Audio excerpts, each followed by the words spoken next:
Howdy folks, today we're looking at Fred Hembeck Destroys the Marvel Universe #1 from 1989 in Marvel Comics. You join us on a truly auspicious day as we celebrate 800 videos, a number that would have been inconceivable to me when I started this project 2.5 years ago. We keep at it thanks to the kind support and patronage of viewers like you. And because today is a special occasion, we've broken out the fine china, one of the most precious comic books in my collection, yes, and one of the most infamous, purchased off the rack from the 7-Eleven in Truckee, California in the spring of 1989.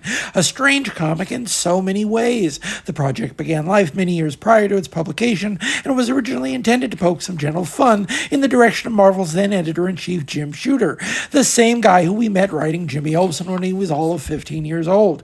You can tell by the versions of the characters used that this hit stands 5 or 6 years late. Shooter hadn't been working for Marvel for a couple of years by the time this book actually saw print, so all mentions of the previous chief were scratched, replaced by a framing story that added a tiny bit of real-world context, while also showing Hembeck on the run from the Punisher, a character who had risen to sudden prominence in the years directly following Shooter's exit.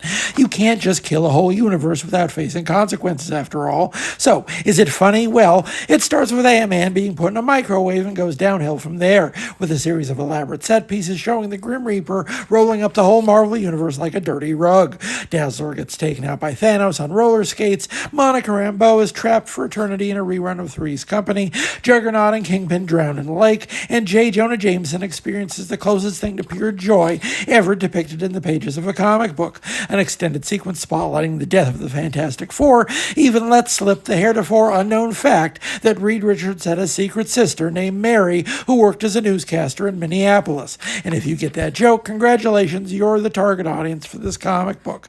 Hembeck was getting a lot of work for Marvel in the late 80s, with his strips holding down the center spread at Marvel Age, as well as stuffed in the back of various annuals and anthologies. Just a single page from him in the back was reason enough to buy a book, at least for me, and it still would be if anyone at Marvel knew their business in 2025.